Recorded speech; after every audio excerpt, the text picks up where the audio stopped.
Hola, bienvenidas y bienvenidos a esta nueva píldora informativa de la Cátedra Maderamen.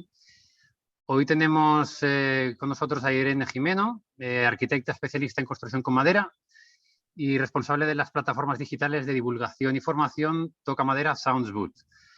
Queríamos invitarla a que diera una charla con nosotros porque la vimos en unas jornadas en Zaragoza. Nos pareció muy interesante la intervención sobre durabilidad cerca de los puntos críticos de las estructuras portantes y elementos estructurales, y creímos que podía ser interesante compartirla con los alumnos de la optativa y los participantes en la cátedra. Así que nada, vamos sobre seguro porque sabemos que es una presentación muy interesante y todo tuyo. Irene, adelante. Bueno, pues muchísimas gracias, Joan, por la presentación. Muchas gracias a la Cátedra Maderamen, a la Universidad Politécnica de Valencia y a todo el equipo que hay detrás. Y bienvenidos y bienvenidas a todas las que os estéis uniendo a esta píldora. Espero que os sea realmente interesante y que aprendáis nuevos conceptos para que todos en común vayamos apoyando el sector de la construcción con madera. Entonces, como muy bien ha dicho Joan, en esta píldora vamos a hablar de la durabilidad de la madera cerca de los puntos críticos de las estructuras portantes y elementos estructurales. Y os empiezo preguntando qué es la durabilidad, ¿no? Si nos referimos a la durabilidad natural de la madera, nos referimos a la resistencia intrínseca que presenta este material frente a los ataques de los agentes de la degradación.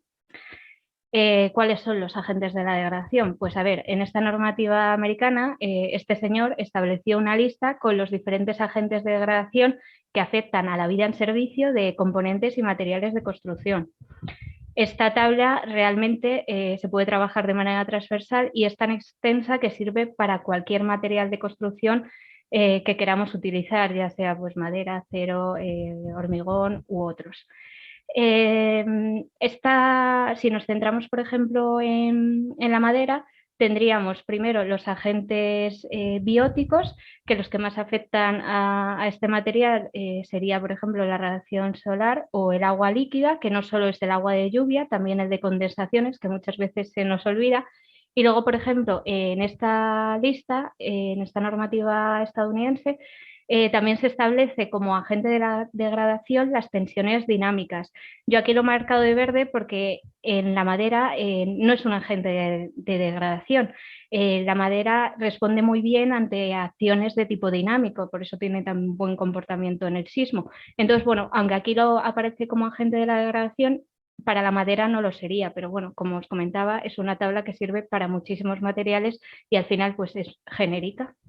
Y sí, obviamente tenemos los agentes bióticos, los que todo el mundo piensa cuando hablamos de madera y de durabilidad, que los bichitos, los insectos, de ciclo larvario, sociales, las bacterias, los hongos, son los que van a deteriorar, ¿no? Van a degradar mi madera. Pues bueno, como veis, existen muchísimos agentes de la degradación que interactúan unos con otros, los bióticos con los abióticos, y al final, con esa reacción entre unos y otros, lo que conseguimos es dar una respuesta del comportamiento de nuestro material. No solo tenemos los agentes bióticos. Quería aclarar esto para el resto de la presentación, que entendamos el enfoque que le doy. Pero es que, claro, todo material vivo es biodegradable. Nosotros, los árboles, al final volvemos a la naturaleza, ley de vida. A muchos os habrá pasado que cuando hablamos con alguien que no tiene mucho conocimiento en el sector maderero, siempre nos identifican estos 4 problemas. La humedad, bueno, es que la madera no me va a durar nada, la voy a tener que estar tratando todo el día. El fuego, es que se va a arder. La acústica, se oye todo. O la tala de árboles.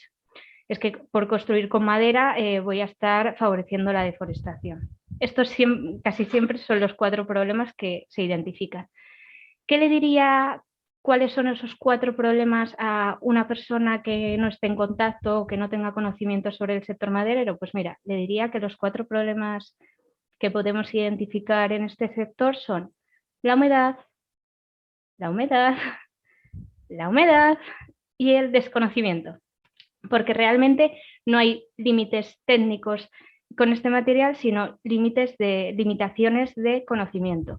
He querido usar esta tipografía porque, bueno, yo no hace mucho tiempo pues era esa persona ajena al sector de la construcción con madera, sin conocimientos en este material, y cuando me hablaban de construir con madera, pues básicamente mi cabeza era así, un lío de líneas, de conceptos, y no sabía cómo enfrentarme a ellos.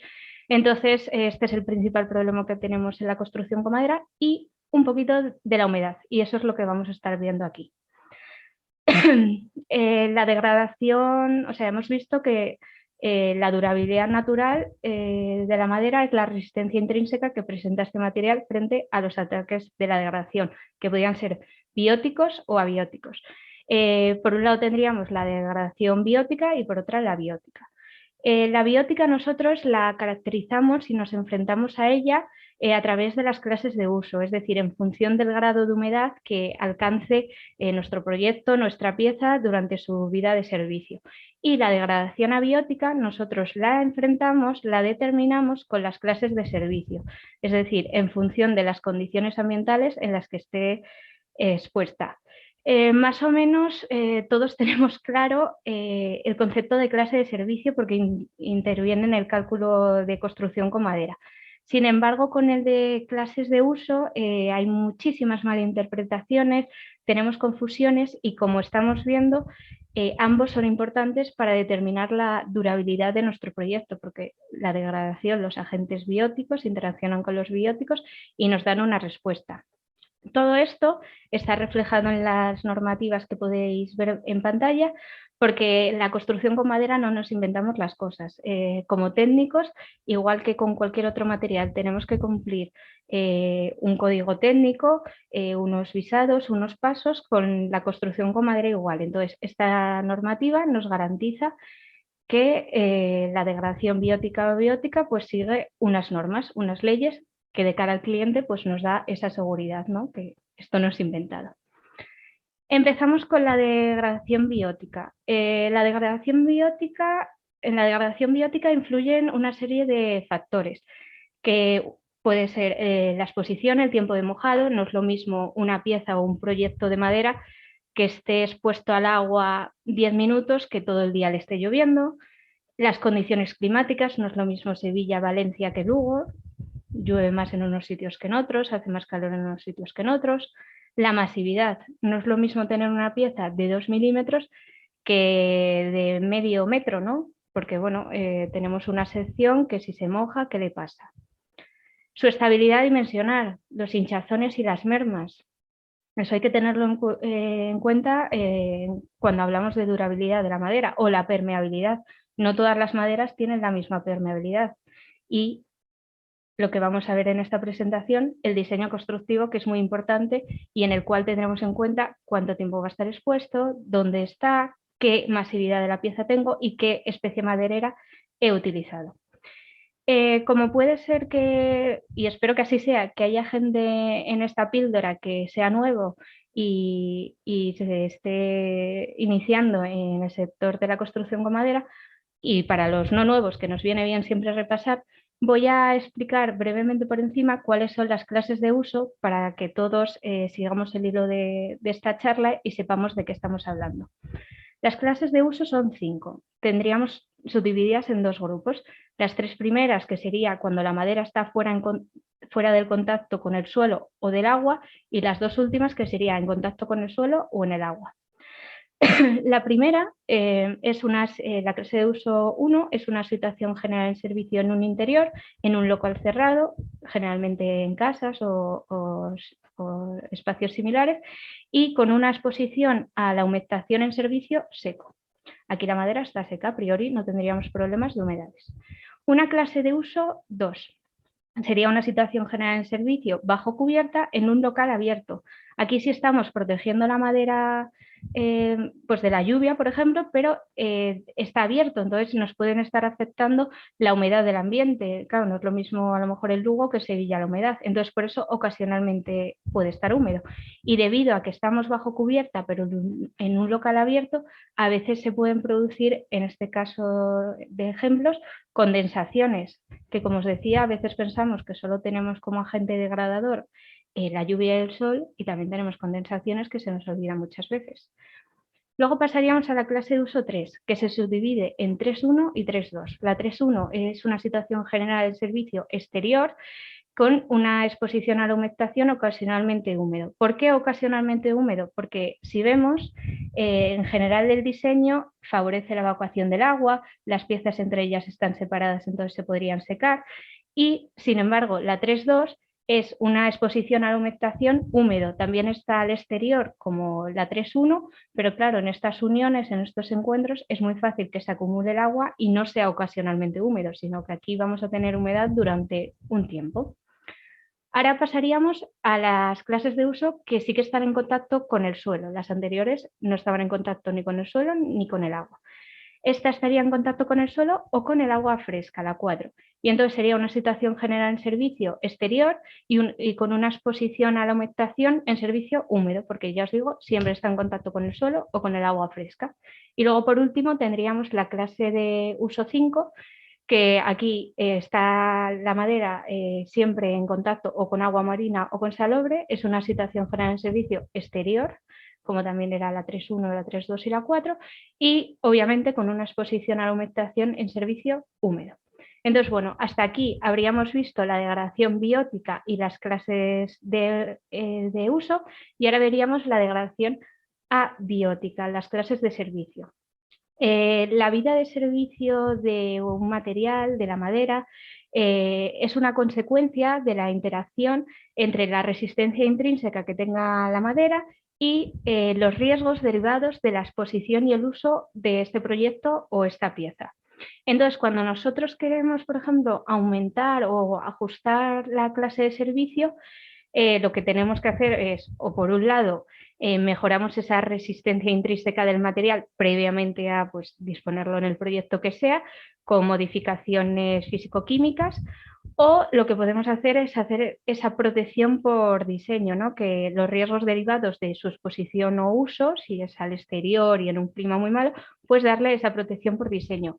Obviamente todo esto se hace con una adecuada prescripción. Como os decía al principio, no hay limitaciones técnicas del material, las limitaciones las tenemos de conocimiento por diferentes motivos, no porque sea difícil, simplemente no se nos ha explicado. Entonces, bueno, con una adecuada prescripción conseguimos aumentar aquí la clase de servicio.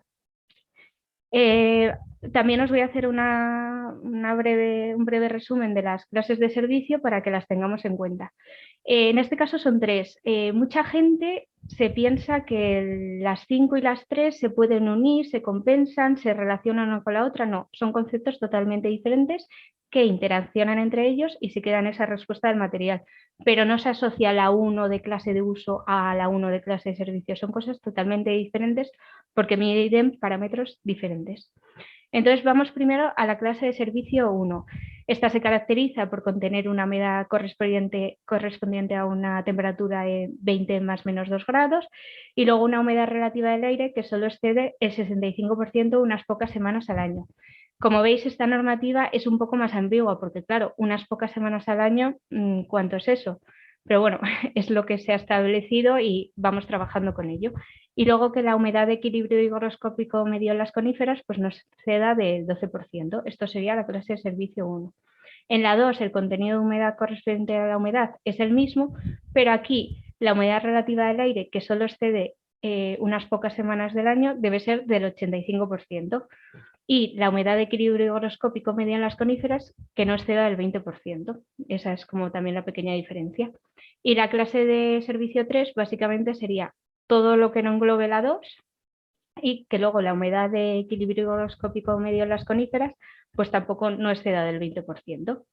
Entonces, como veis, para dar una respuesta necesitamos tener en cuenta la degradación biótica y abiótica. Ambos son dos conceptos, hay que considerarlos en paralelo, lo estamos viendo todo el rato, no nos podemos olvidar del otro. La clase de servicio se centra más en la degradación, en que ese proyecto no sufra daños físicos, químicos o mecánicos, y la degradación biótica, el concepto se centra en que nuestra estructura no sufra ataques, degradación por ataques bióticos. Entonces, bueno, por un lado tenemos como, por decirlo de alguna manera, los bichitos y por otro la resistencia al material. Entonces, bueno, esos dos conceptos hay que tenerlos en cuenta para que la durabilidad de nuestro proyecto, de nuestra pieza, pues sea la mayor posible.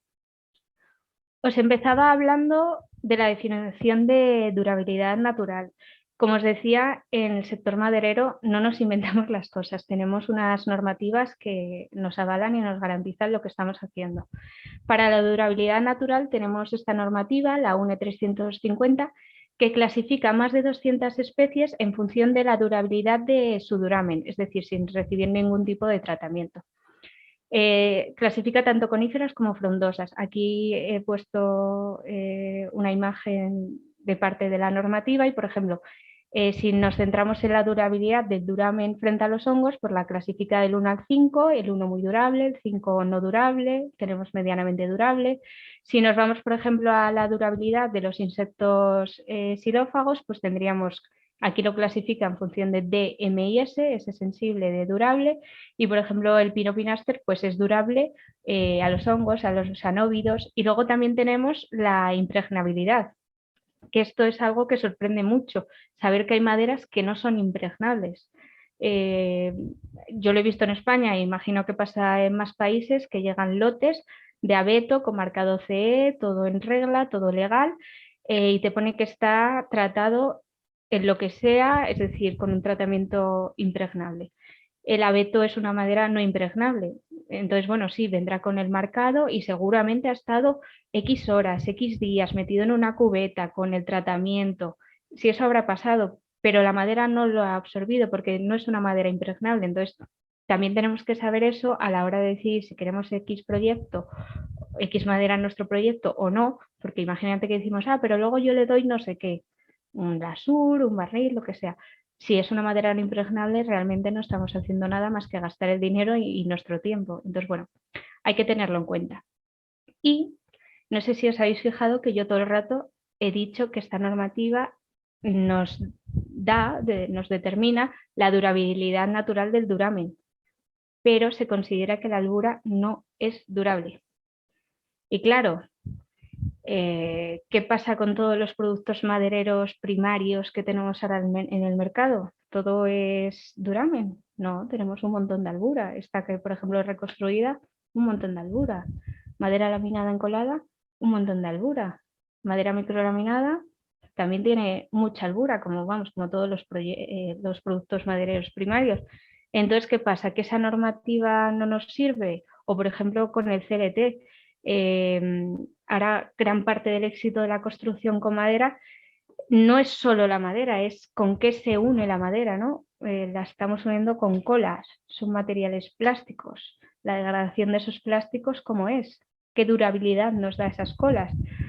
Pues hemos visto que con la madera tenemos que tener en cuenta una degradación biótica y abiótica, y con los plásticos también, con las colas. Nos tendríamos que ir a esa tabla del principio y ver cómo le afecta la temperatura a esas colas, cómo le afecta el agua a esas colas. También hay insectos que se comen las colas, los plásticos. Entonces, bueno, tendríamos que hacer como en paralelo, medir cómo esos agentes de la degradación intervienen, degradan los materiales con los que estamos fabricando nuestros productos estructurales, ¿no? Esto es así como dejaroslo para que lo penséis, que no solo es madera, tenemos que tener un montón de cosas en cuenta. Y, por ejemplo, en esta normativa establece que el CLT solo se puede clasificar como clase de servicio 1 y clase de servicio 2. No hay opción de más, o sea, restringe que cuando ya está al exterior, la normativa ahí sí que no nos lo garantiza, entonces, bueno, para que lo sepáis. Pero no os preocupéis porque teníamos la UNE 350, que era la que nos decía la durabilidad de duramen de las maderas, y tenemos la UNE 460, que es la normativa de la durabilidad de la madera y de los materiales derivados de ella. Entonces aquí ya sí que tenemos albura. Entonces, bueno, con estas dos normativas de cara al prescriptor nos vamos apañando a establecer un poco, pues estoy en una zona donde puedo tener hongos o necesito una madera que sea muy durable y que sea impregnable, pues bueno, te vas a la tabla y vas seleccionando a ver qué madera sería la óptima para tu proyecto, ¿no? Así se va viendo un poco.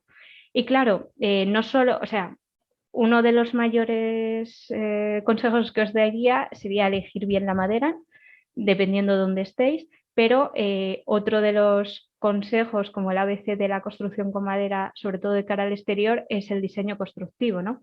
Entonces, ahora vamos a ver así como pequeños tips o fallos donde puede estar el éxito o el error de nuestro proyecto para que entendáis, sobre todo cuando luego tengáis otro proyecto, otro diseño constructivo, que entendáis un poco cómo funciona la madera y cómo se comporta de cara al exterior para que no se cometan esos mismos errores y la durabilidad de nuestro proyecto pues sea lo mayor posible.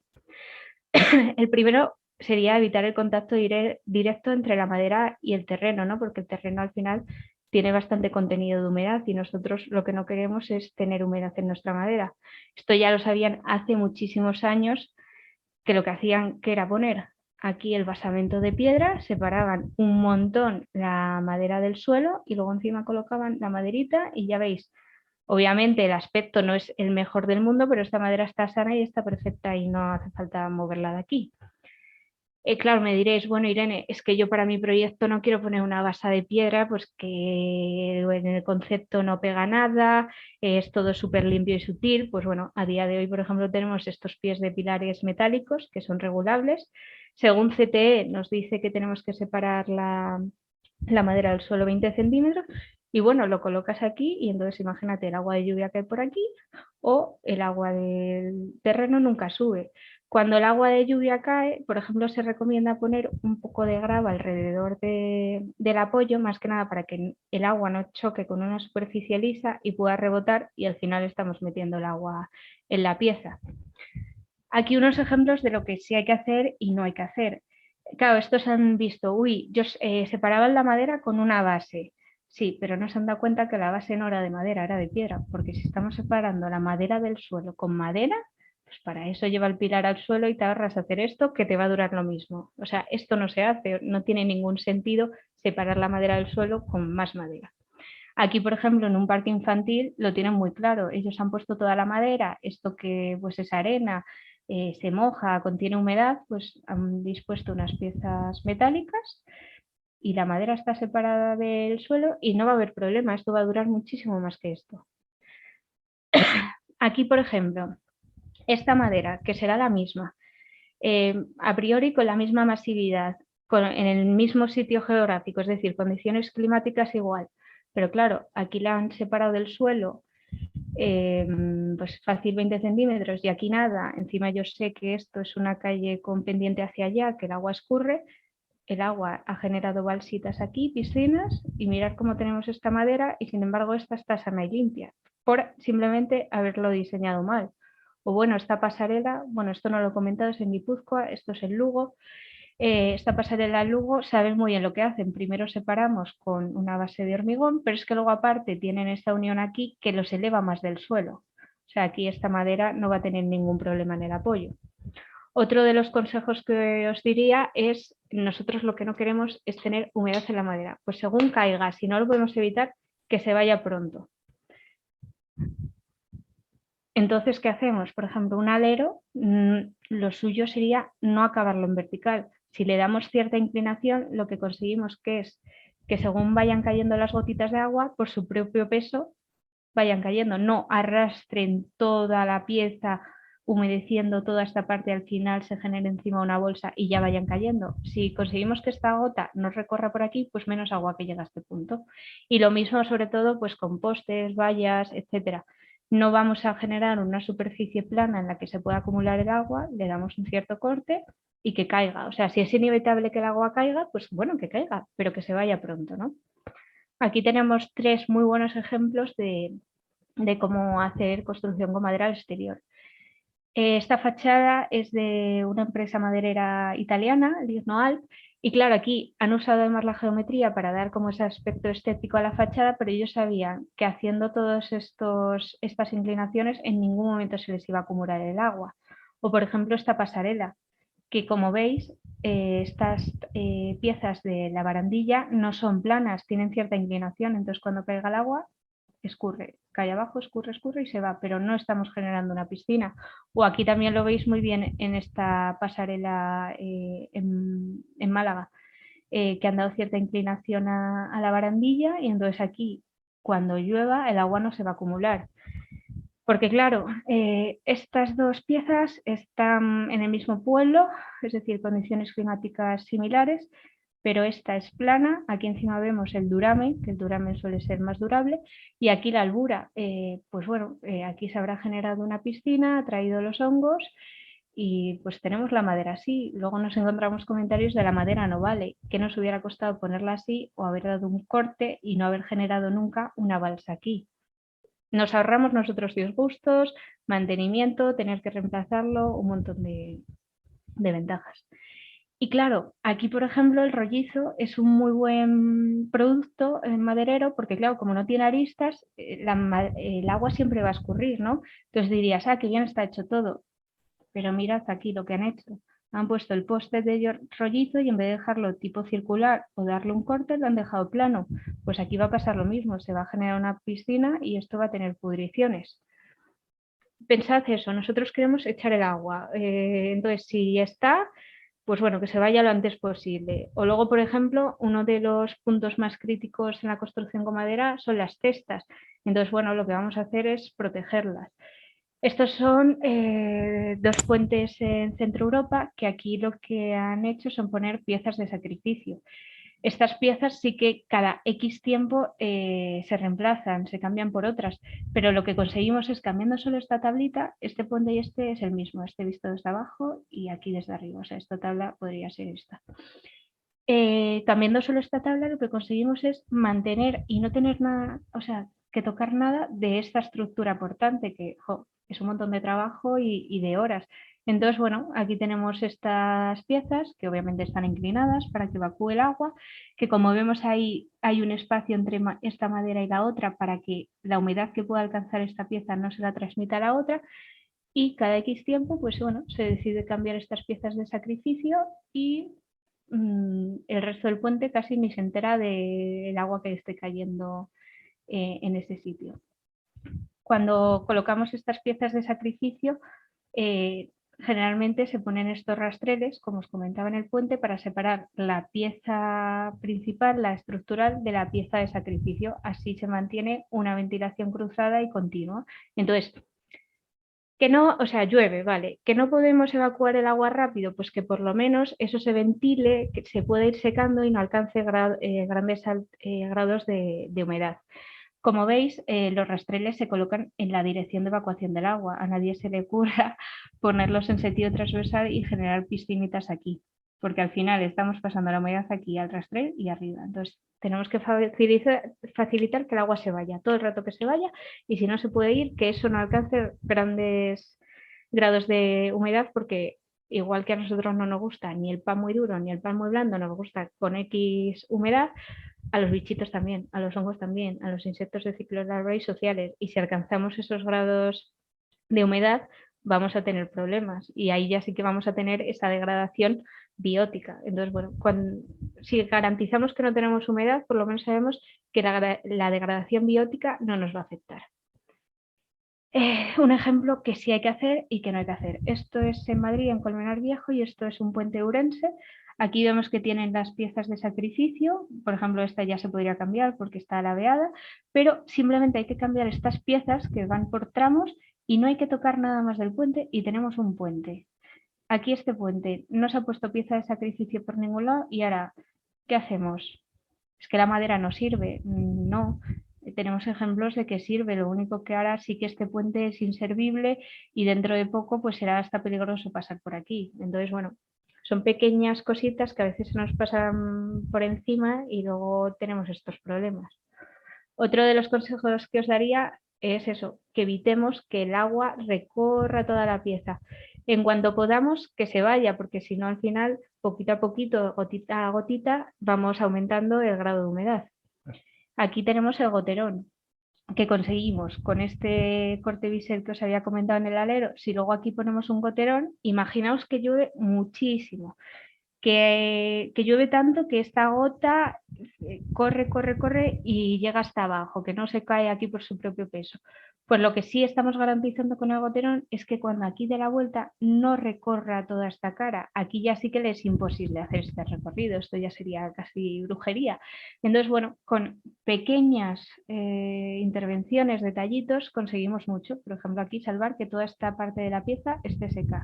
Aquí ha estado escurriendo por toda la cara, porque bueno, aquí es que va cayendo en vertical, no se cae por su propio peso hasta que ya llega aquí, pero si encima consiguiera dar la vuelta o aquí se acumulara mucha gota, con el goterón ya sí que es imposible que pase y cae por su propio peso.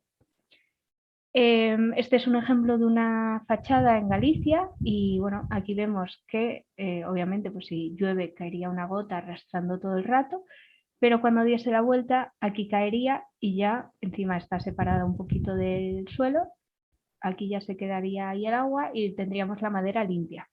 Lo que nunca haríamos sería como esta especie de pie de pilar que tenemos casi madera hasta abajo y encima si cae por aquí una gotita de agua, cuando esto esté, o sea, la madera está en esta pieza metálica, esta madera que, o sea, esta gota de agua que caería por la madera se nos acumularía aquí. Y esto encima es más peligroso porque a lo mejor la madera de dentro se está pudriendo y no nos estamos dando cuenta. Porque el agua seguramente que corra para abajo y está afectando a todo esto y no lo estamos viendo. Entonces hay que tener mucho cuidado porque dices, un pie de pilar lo estoy separando del suelo y a lo mejor la estamos liando casi más. Todo el goterón, este diseño constructivo es muy típico en las ventanas. Estas dos ventanas son de Guipúzcoa y aquí vemos, o sea, yo muchas veces me imagino como que soy una gota y el recorrido que hago. Entonces, bueno, yo soy una gota, caigo por aquí me dan cierta inclinación como para echarme, pero bueno, yo peso mucho, sigo quedándome aquí en la madera, pero bueno, aquí ya no puedo más y me caigo.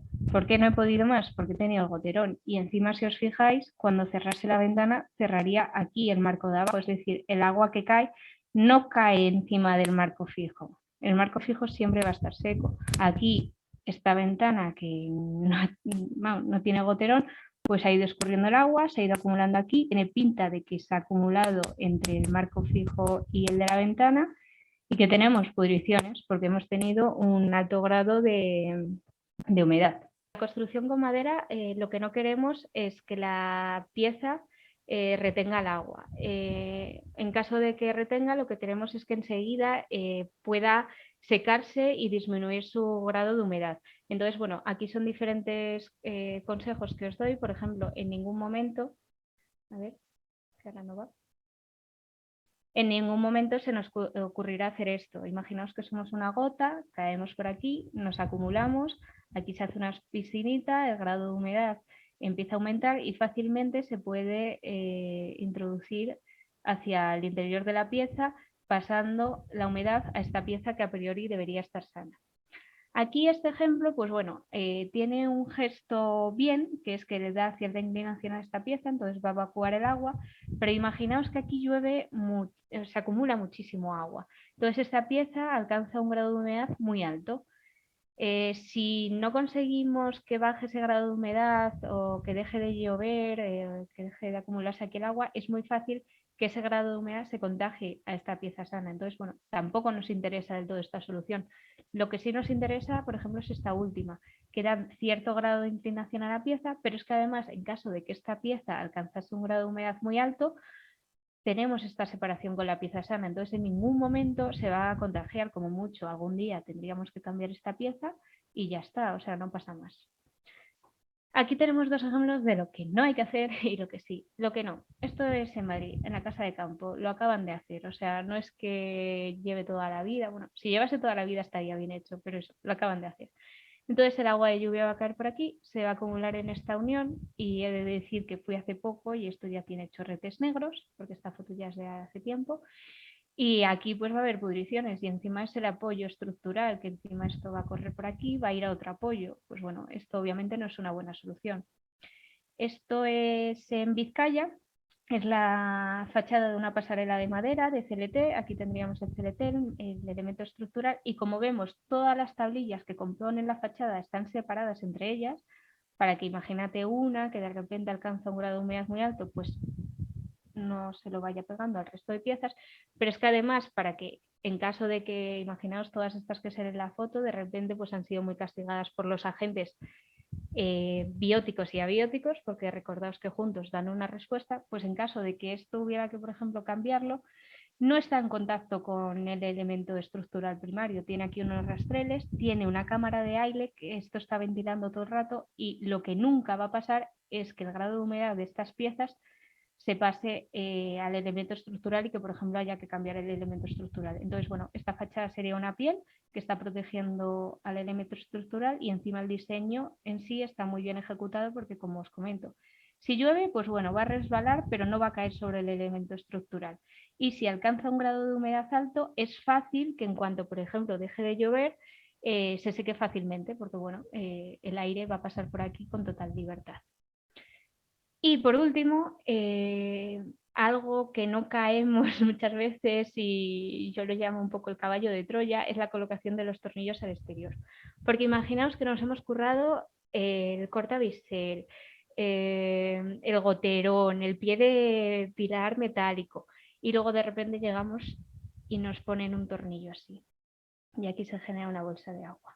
O un tornillo más medido y aquí se genera otra bolsa de agua. Lo que nosotros necesitamos es que esté en el mismo plano para que el agua siga la dirección y vaya cayendo. Porque claro, antes cuando hablaba de los problemas madereros, la humedad siempre está, es un problema que siempre vamos a tener. Un mueble al interior va a durar infinito, pero al exterior lo que necesitamos es la excelencia, calidad, ¿no? Tanto nuestra como técnicos que desarrollamos el proyecto, como de quien lo vaya a montar, fabricar y ejecutar, porque imaginaos que viene un pretaladro mal hecho, pues luego va a ser muy difícil que en montaje se corrija este error. O viene bien el pretaladro, pero el montaje no se tienen en cuenta estos detalles. Pues estamos arruinando todo un trabajo que se ha hecho previo, que sí se tuvo en cuenta, pero que por falta de conocimientos durante toda esa fase de ejecución, pues cometemos estos errores. Entonces eso, por ejemplo, una solución muy acertada y que se realiza muchas veces es que dices, bueno, es que a lo mejor es imposible dejar la cabeza a ras del plano y me va a pasar algo así o se me va a meter, pues bueno, existen estas tapas para continuar con la rectitud del plano. Entonces, bueno, estos serían como los consejitos que os doy para que tengáis en cuenta cuando construimos al exterior cómo hay que hacerlo. A lo mejor no tenéis este detalle tal cual, pero se os queda, interiorizáis cómo funciona la madera, cómo le afecta el agua y ya en otro detalle que vosotros tengáis sabéis interpretarlo y sabéis conducirlo y lo ejecutáis bien. Pero claro, ¿cuánto dura la madera? Que es lo que siempre queremos saber, la pregunta del millón. ¿Qué clase de brujería, por ejemplo, hacen en Centro Europa o los países nórdicos para que puedan tener estas casas con esta nieve, con este sol, con balcones de madera y no pase nada? ¿O cuántos protectores caros creéis que se ha dado a esta pagoda que está reconocida por el récord Guinness como la construcción más antigua del mundo de madera? O estas casas que también son de las más antiguas del mundo, ¿cuántas veces creéis que han tenido que cambiar estas maderitas, ¿no? Entonces, bueno, ¿qué durabilidad tiene un proyecto? Pues bien, en este caso, como prescriptores, cuando estamos trabajando con construcción con madera al exterior, os recomendaría esta normativa y esta. Primero he puesto esta que es francesa porque hasta la pandemia o justo cuando salimos ya del puro encerramiento era la única que existía, ahora también la tenemos en España, en Madrid, en el INIA, y es una normativa que obviamente nos garantiza la durabilidad de nuestro proyecto y es muy práctica porque bueno, es esta tabla que tiene dos tablas, una con muy expuestos al clima, o sea, elementos de madera muy expuestos al clima y otro con pocos expuestos al clima y clasifica y relaciona diferentes parámetros. Uno, la masividad, como hemos visto en las clases de uso, el diseño constructivo, que es lo que acabamos de ver, si tiene un diseño constructivo correcto o no, y las condiciones climáticas. Entonces, en función de todos estos parámetros, nos da una clase de uso que luego la asocia a la especie maderera y nos determina qué durabilidad tiene nuestro proyecto. Esta sería la tabla de elementos poco expuestos al clima. Entonces, por ejemplo, en la masividad de la pieza diferencia entre madera maciza y madera laminada. En función de estos espesores, pues nos es fácil, nos ayuda a decir, bueno, pues es que mi proyecto o esta pieza, porque en los proyectos generalmente luego se va observando, estudiando por pieza a pieza, pues es que esta pieza es de masividad reducida, esta es elevada. Ya tendríamos ahí nuestro primer parámetro. Luego las condiciones climáticas, los días, años con precipitaciones igual o mayor a 1 milímetro. Pues por ejemplo en este mapa de España, si nos fuésemos a Valencia, pues estaríamos en seca. En Madrid, dependiendo en qué zonas estemos, estaríamos en secas o moderadas. Ya más por el norte estaríamos en moderadas y en esta parte de Galicia ya iríamos a condiciones climáticas húmedas. Y esto es lo que os comentaba. Una vez que de esa tabla hemos obtenido nuestra clase de uso 3A, 3B, 4, en función de la especie maderera que hayamos elegido para nuestro proyecto, pues nos dice si nos va a durar más de 100 años, de 50 a 100, de 10 a 50, menos de 10. Aquí la durabilidad, pues para los hongos si es mucha, si es poca, si resiste termitas o no.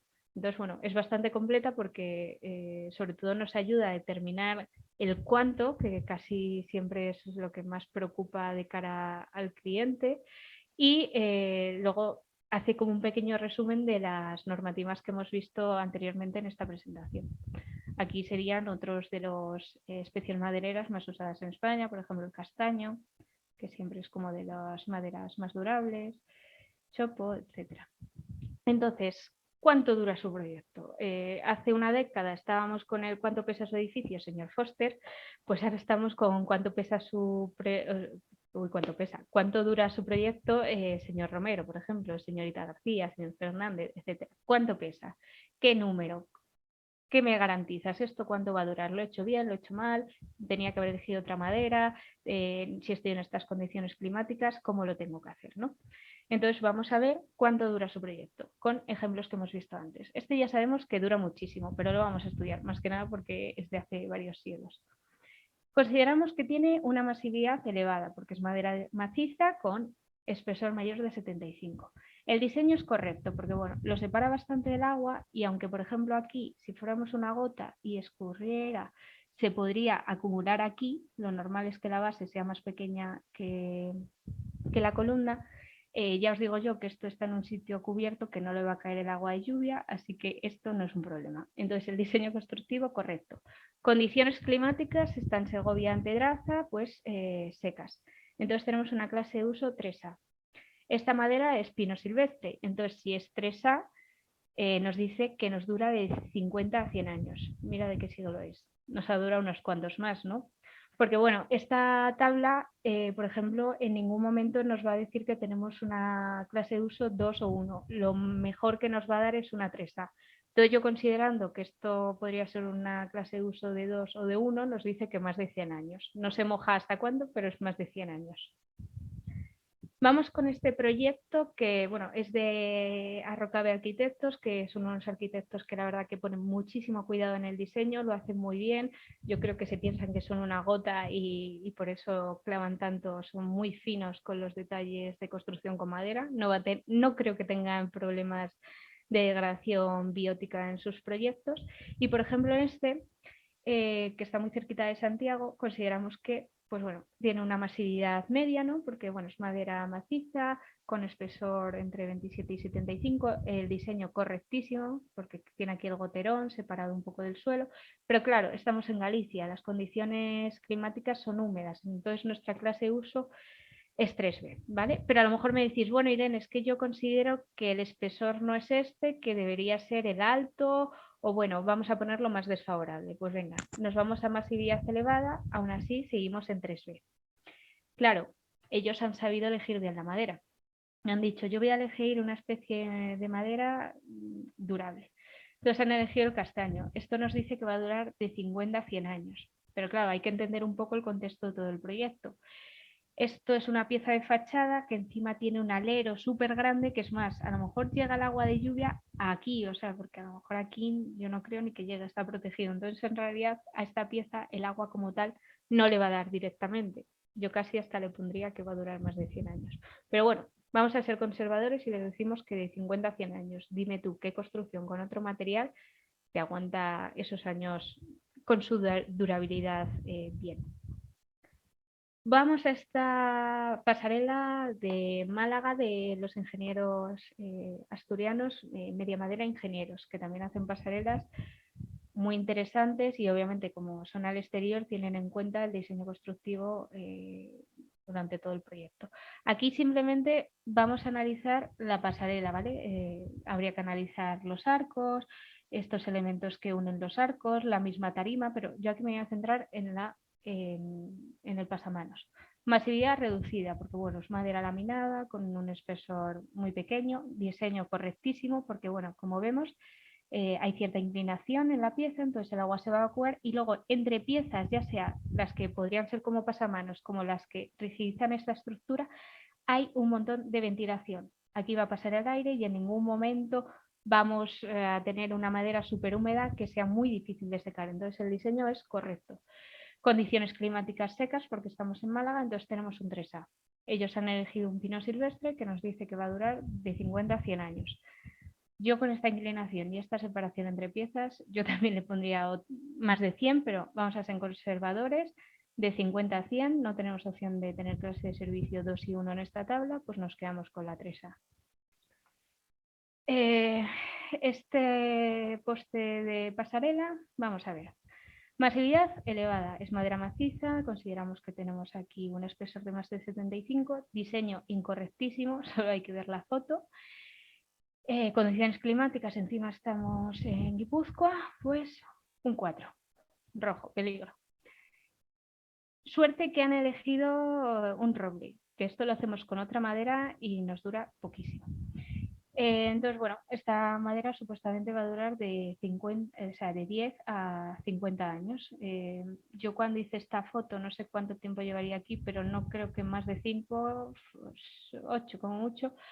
Y mirad cómo ya estaba. O sea, esta normativa como prescriptor, ya sea la francesa o ahora que tenemos la española en el IDIA, nos sirve bastante para determinar cuánto dura nuestro proyecto, que es algo que nos interesa mucho o que de cara a la persona que no tenga contacto con este sector le da mucha confianza conocer.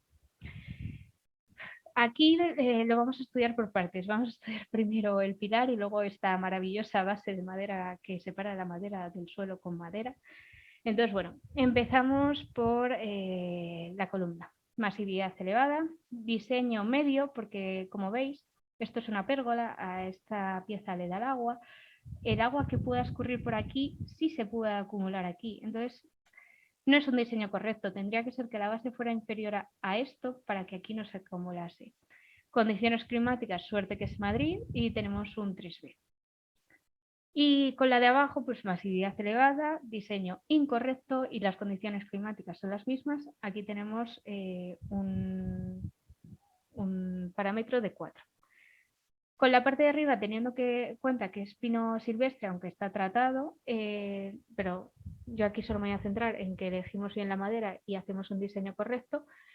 Teniendo en cuenta que es una 3B y que es pino silvestre, pues bueno, esto va a durar de 10 a 50 años. Obviamente si hubiéramos puesto un castaño, pues hubiera durado más, pero bueno, también si hubiéramos hecho el diseño bien, pues hubiéramos garantizado la durabilidad de nuestro proyecto mayor. Y con la de abajo, que teníamos un grado peor, menor, es la misma especie maderera, aunque tratada, aquí nos va a decir que esto va a durar menos de 10 años. Bueno, esto es que básicamente lo estoy viendo desde mi ventana ahora mismo y paso por aquí muchas veces. Esta foto ya es de casi hace un año y hace poco que pasé, pues ya los mohos llegan como por aquí, están muchísimo más verdes. Entonces, bueno, esto se va a empezar a pudrir, se caerá, tendremos problemas y luego diremos que la madera no sirve. Entonces, bueno, yo termino aquí mi presentación y lo que me gustaría resumiros es que para garantizar o hacer un buen proyecto, sin meternos ya en temas de tratamientos, porque aquí, bueno, pues depende de qué especie maderera elijamos, cómo sea nuestro proyecto, etcétera, sin meternos en estos temas, que sería como el siguiente paso, sí que os quiero animar a que pues, apoyéis la construcción con madera, porque ya os digo, no hay limitaciones técnicas, sino de conocimientos, pero sabiendo elegir bien la especie maderera y realizando un buen diseño constructivo, al final relacionando las clases de uso con las clases de servicio, de degradación biótica y abiótica, conseguimos dar una respuesta, la respuesta que nosotros necesitamos en función de nuestras necesidades y garantizamos pues que podamos tener proyectos que nos duren 50, 100 años, más de 100 años, que al final, pues bueno, no es que yo cada 2 meses tenga que estar dando un barniz, no es que cada 3 meses tenga que cambiar la pieza, no, si lo hacemos con cabeza realmente nos podemos despreocupar bastante de la madera. Y bueno, por aquí os dejo las redes sociales porque hay varios posts escritos sobre este tema por si queréis profundizar o preguntarme cualquier cosa más adelante. Muchísimas gracias por vuestra atención, espero que os haya resultado interesante y más madera y nos vamos viendo por este mundillo. Genial, Irene. Excelente presentación. Además, la tabla esta sí la conocíamos ya porque Juan Ignacio nos la presentó en unas jornadas que hicimos también hace poquito con el profesor Golfín. Sí, sí, sí. Sí, que trabaja con vosotros también ahí en IMI, entiendo. Y me parece un trabajo excelente. Como pregunta rápida, porque estamos decidiendo un poquito ya el tiempo de la píldora, quería preguntarte, en el caso de, por ejemplo, tener madera embebida dentro de, por ejemplo, tener entramados ligeros de madera embebida con alguna argamasa, ya sea de tierra o, por ejemplo, Perdona, te incluso oigo un pelín mal. ¿De entramados ligeros? entramados ligeros embebidos en algún tipo de argamasa, que no es, por ejemplo, ambiente interior ni está directamente al exterior, ¿qué tipo de ambiente se le podría dar? Por ejemplo, en la arquitectura vernácula, cuando tenemos madera o encestados que están embebidos, por ejemplo, en tierra, ¿qué tipo de ambiente se le podría dar a ese tipo de madera? Cuando te refieres a tipo de ambiente. Sí, a exposición. ¿A clasificación de clase de uso y clase de servicio? Sí. Pues yo diría clase de servicio 1 y clase de uso 1, porque bueno, están protegidas de las inclemencias meteorológicas, es verdad que están con materiales húmedos, que bueno, eso ya sería un diseño constructivo de ver cómo aislar ese material húmedo con la madera, pero no lo consideraría que tenemos una exposición del material al exterior o inclemencias meteorológicas buenas o malas, entonces yo sería que estamos en un interior bajo cubierta y luego ya de cara a cómo lo resuelvo con la humedad, pues dispondría una serie de elementos que permitiesen que ese contacto entre materiales no fuera libre, por decirlo de alguna manera, para controlar un poco esa humedad, vaya. Vale, genial. Buena respuesta. Y como hacemos con todos los ponentes, que ya has comentado algo en tu presentación, te pediría si puedes darnos una o dos referencias bibliográficas para poder acumularlas en el repositorio que estamos almacenando para la cátedra y para también recomendar a los alumnos que nos están oyendo. Pues a ver, en cuanto a tema durabilidad, todas las normativas que os he dicho, la 315, o sea, 350, 460, esta y la de línea. Pero luego ya más en tema, a lo mejor, por ejemplo, que la durabilidad afecta mucho a la rehabilitación, pues sería el libro de ITIN de rehabilitación de estructuras de madera, el de especies de maderas, porque ahí vais a ver tipo la norma 350, pues el desglose, bueno, aparte de cómo reconocerlas visualmente, el desglose de pues eso, su durabilidad, su impregnabilidad, que pues ayuda mucho a la hora de decidir, de prescribir esa especie.